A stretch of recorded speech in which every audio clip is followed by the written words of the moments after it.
Good morning student. बच्चों, आज हम हिंदी तरंग पाठ 2 सच्चाई इस पाठ के बारे में पढ़ेंगे और अच्छे से समझेंगे। एक दिन गुरुजी कक्षा में गणित पढ़ा रहे थे। उन्होंने कुछ सवाल बच्चों को हल करने के लिए दिए। सभी बच्चे सवालों को हल करने में जुट गए। हल मतलब बच्चों कि सोल्व करना, उन सवालों को उन्हें करने के लिए दिया। उन्हीं बच्चों में एक बालक बहुत होशियार था। उसका नाम गोपाल था।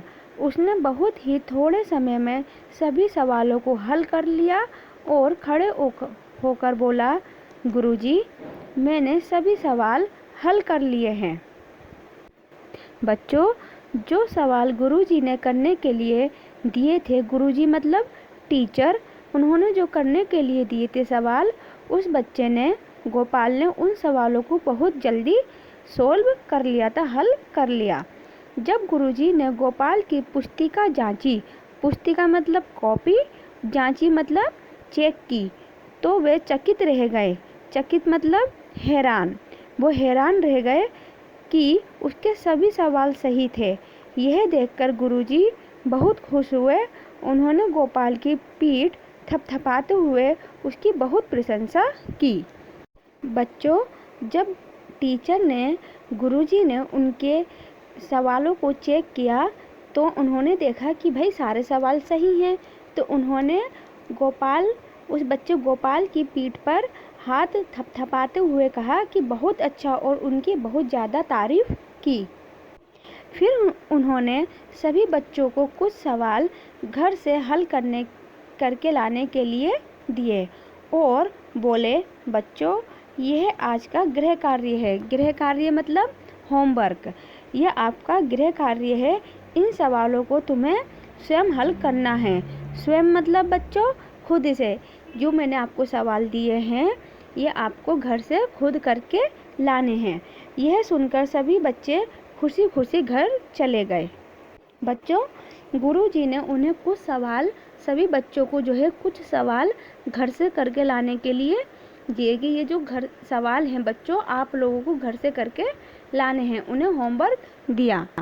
गोपाल घर आकर सवालों को हल करने लग गया। माँ ने गोपाल से कहा, बेटा, पहले खाना खा लो। गोपाल ने कहा, नहीं माँ, पहले यह सवाल हल कर लूँ। माँ ने फिर गोपाल को प्यार से समझाते हुए कहा, बेटा, पहले खाना खा लो, सवाल बाद में हल कर लेना। बच्चों, जैसे ही गोपाल अपने घर पहुंचा तो वो पहुंचकर ही एकदम से उन सवालों को करने लगा जो उसके टीचर ने स्कूल में दिए थे। लेकिन पहले गोपाल की मम्मी ने उससे कहा कि बेटा पहले खाना खा लो, उसके बाद पढ़ लेना। लेकिन गोपाल ने उनकी नहीं सुनी। पहले उसने कहा कि मैं सवालों को करूँगा, फिर खाना खाऊँगा। माँ, बस एक ही सवाल रह गया है, बाकी तो मैंने सभी सवाल हल कर लिए हैं, परंतु यह सवाल मेरी समझ में नहीं आ रहा है, गोपाल बोला। यह कहकर वह फिर सवाल हल करने लगा।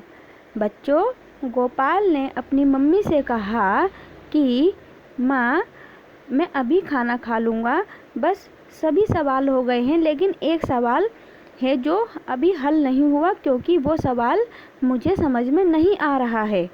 गोपाल ने बहुत माथापच्ची की। माथापच्ची का मतलब होता है बहुत ज़्यादा सोचा, बहुत देर तक सोचा, परंतु सवाल उसकी समझ में नहीं आया। तभी उसका एक मित्र वहाँ आया। गोपाल ने मित्र की सहायता से वह सवाल हल कर लिया।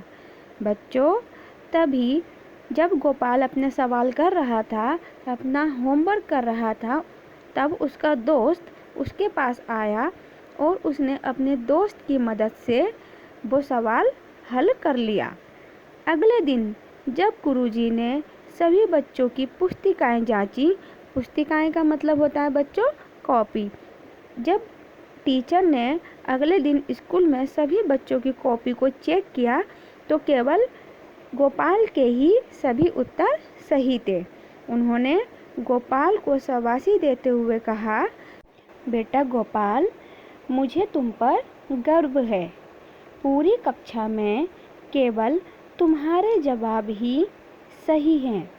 फिर उन्होंने जेब में से एक कलम मतलब पेन निकाली और गोपाल को देते हुए कहा, बेटा, मैं तुमसे बहुत प्रसन्न हूँ। प्रसन्न का मतलब क्या होता है बच्चों? खुश। मैं तुमसे बहुत ज़्यादा खुश हूँ और यह कलम तुम्हें पुरस्कार स्वरूप देता हूँ। पुरस्कार स्वरूप मतलब यह पेन मैं तुम्हें इनाम में देता हूँ, पुरस्कार में देता हूँ। गोपाल गुरुजी की बात सुनकर रोने लगा। गोपाल को रोता देखकर गुरुजी हैरान रह गए। उन्होंने पूछा, अरे बेटा, तुम रो क्यों रहे हो? बच्चों, जब गुरुजी उसे पेन देने लगे इनाम के रूप में, तब गोपाल रोने लगा और गुरुजी ने उससे पूछा कि तुम क्यों रो रहे हो? तो गोपाल बोला, गुरुजी, मैं पुरस्कार पाने योग्य नहीं हूँ। मैं ये पुरस्कार नहीं ले सकता क्योंकि आपने सभी सवाल स्वयं हल करने के लिए कहा था। मैंने सभी सवालों को स्वयं हल किया, खुद से हल किए, परंतु एक सवाल हल नहीं पाया। उसे हल करने के लिए मैंने अपने मित्र मतलब अपने दोस्त की सहायता ली। गुरुजी गोपाल की बात सुनकर बहुत खुश हुए। एक छोटा सा बालक सबके सामने सच बोल रहा है और अपनी भूल स्वीकार कर रहा है। भूल मतलब गलती, स्वीकार मतलब मानना। तो एक बच्चा अपनी गलती को मान रहा है। गुरुजी बोले, बेटा, यह कलम तो तुम्हें पुरस्कार स्वरूप लेनी ही होगी। ये जो पेन है ये तो तुम्हें इनाम के रूप में लेना ही होगा। पहले तुम्हें सवालों को हल करने के लिए पुरस्कार दिया जा रहा था, किंतु अब तुम्हारी सच्चाई के लिए यह पुरस्कार दिया जा रहा है। तो बच्चों, गुरुजी ने कहा, पहले तो मैं तुम्हें इसलिए ये इनाम दे रहा था कि तुमने सारे सवाल हल किए और सही किए, परंतु अब मैं तुम्हें इसलिए ये पेन दे रहा हूँ कि क्योंकि तुमने सबके सामने सच बोला। तुम चाहते तो झूठ बोलकर भी इस पेन को ले सकते थे, कुछ ना बताकर भी मुझे ये पेन ले सकते थे, लेकिन तुमने सच बोला। और बच्चों, गुरुजी ने गोपाल को इनाम के रूप में वह पेन दिया। बच्चों, क्या आप लोग जानते हैं इस पाठ में हम जिस बच्चे के बारे में पढ़ रहे थे वो कौन थे? गोपाल कृष्ण गोखले कौन थे?